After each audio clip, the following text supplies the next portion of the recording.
we were talking about Larry Sanders Show yesterday, and I've been watching it. I've been binging the Larry Sanders Show. It's on HBO, and if you get a chance, it's Gary Shandling, and he was just brilliant in what they did to give you.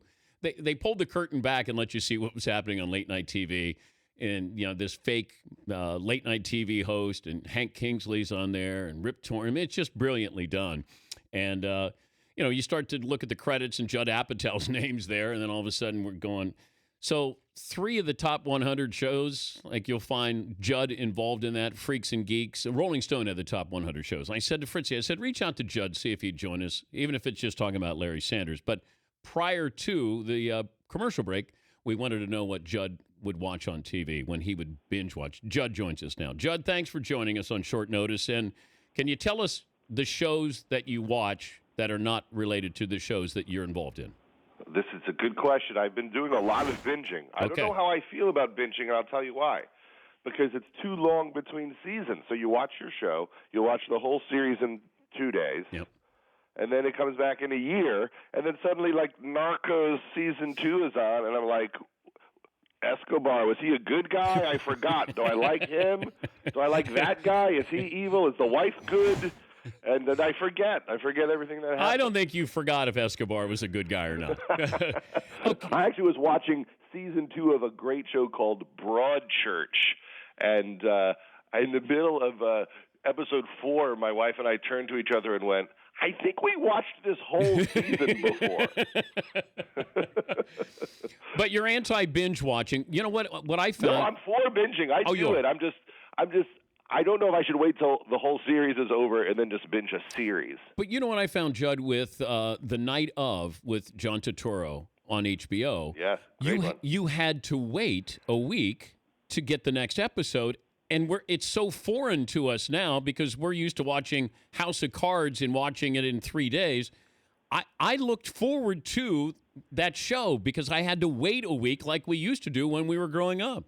Yeah, I mean, it's funny because I do both. I work on Girls for HBO, and it comes out every week, and it's really fun that everyone fights about it, and there's like a conversation in the culture about what Lena has done in the episode.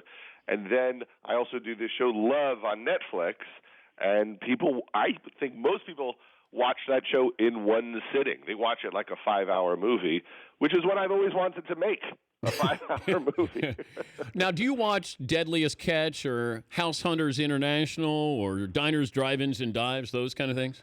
I'm not really a big, looking at people's storage spaces type of reality guy. I'll do a Hoarders because I am a hoarder, and then I watch it, and when someone says, like, do you want to throw away that punching bag that's all torn up? I'm like, don't throw it away! You can fix it! What do you hoard? What do I hoard? I always say to my wife, I'm a hoarder, but I only hoard good stuff. Of course. You get rid of all the bad stuff. Well, it's like we were making this movie, Funny People, and I remembered that I used to videotape Adam Sandler making phony phone calls when we were kids.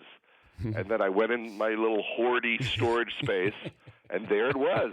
So it was valuable. All the hoarding was worthwhile, just because every once in a while I find something that I need. Well, there's a G-rated Sandman, and then there's an X-rated Sandman, right? I enjoy them both, but I love those albums, the really filthy Adam Sandler records, Medium Pace and stuff like that. And he's been touring the country a lot lately, and he has a whole new set of songs that are so great. We perform at this place called Largo in Los Angeles all the time, and people should go see him live because it's a real treat.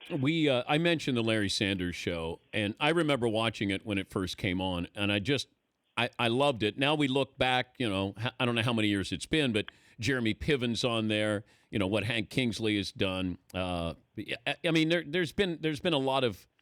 I'm glad it came back because you get a chance to really revisit what Larry was doing, Gary Shandling was doing. But when you first started on that show, what were the expectations of it?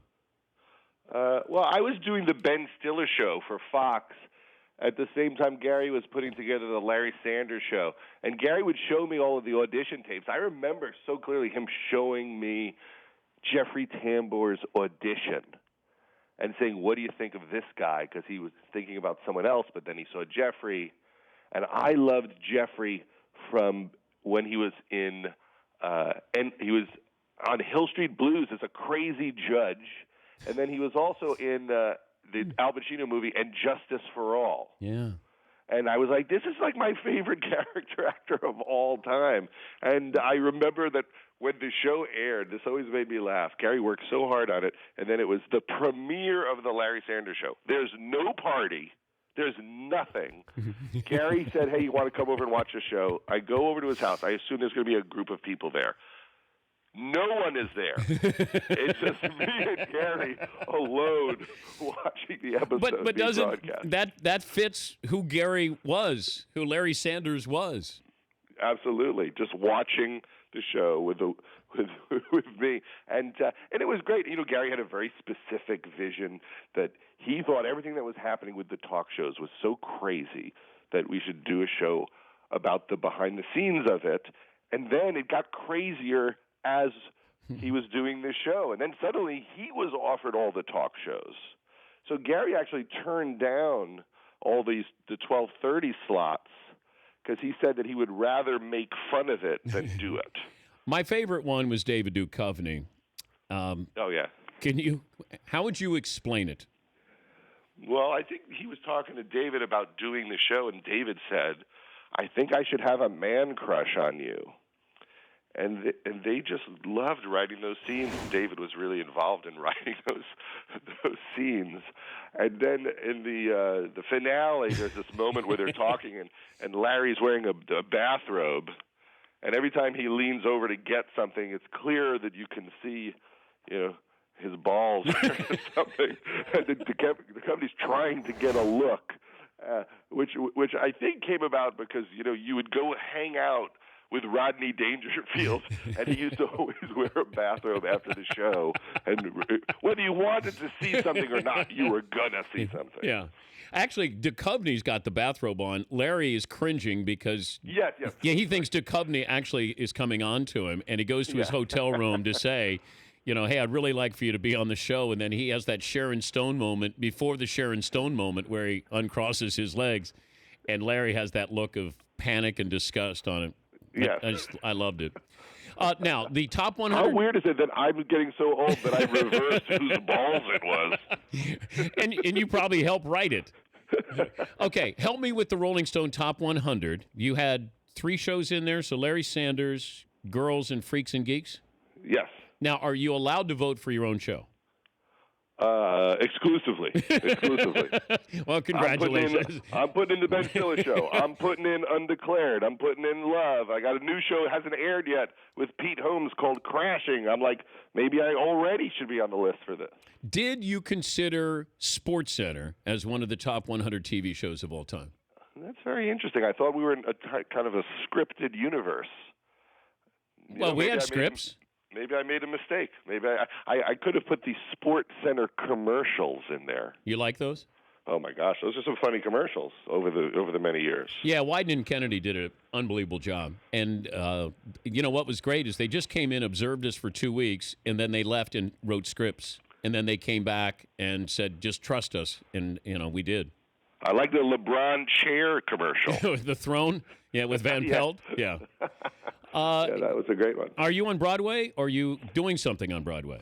Well, there's a friend of mine named Chris Gethard. He has a talk show that is called The Chris Gethard Show that many people may have seen. It's really, really funny. You probably could just search for it on YouTube now. And he's had people like Will Ferrell and Maria Bamford on. It's really great. And he has this one-man show that's all about his mental illness and alcoholism and suicide attempts, and it's called Career Suicide, and it's really funny, but it's also just about how he has worked his entire life to manage it and get his head together. And it's at the Lynn Redgrave Theater. You can get tickets at careersuicideshow.com. And it got a rave today in the New York Times. It's a really funny, touching one-man show about his life, and I recommend all to see it. It's the first time I've gotten behind a show like this, a live show. So if you like what I do, I think you'd really like this. Well, I'm glad for you because you needed a hit. And, I'm really happy for you, Judd. I'm just trying to stay in the business, Yeah, you got it pretty tough, Did you see me throw the ball out throughout the first pitch at the Mets game? No, how did it go? It did not go well. It did not go well. It didn't go full, 50 Cent or the president's bad one. Was it like Baba Booey? It was not Baba Booey, but I have to say that Baba Booey was so in my head that I was terrified the whole time. I go to the field to practice. Oh, no. And 1 out of 3 is going Baba Booey during the practice. So I know I got a 1 out of 3 of that happening. And then I meet the Mets, and I'm very nervous around athletes because I'm a nerd. I was only comfortable around Mr. Met because me and him are in the same business. We're entertainers. And then they say, okay, go out to the mound. And I go out to the mound. I expect the audience to cheer. No cheer when my name is said. Lack of interest in all I've done. And then I don't know what to do. I'm just on the mound, and no one is around. Like, I thought someone would explain how it was going to go down, and no one's around. Then I look, and I see Jacob deGrom in the outfield, like, waiting for this to be over.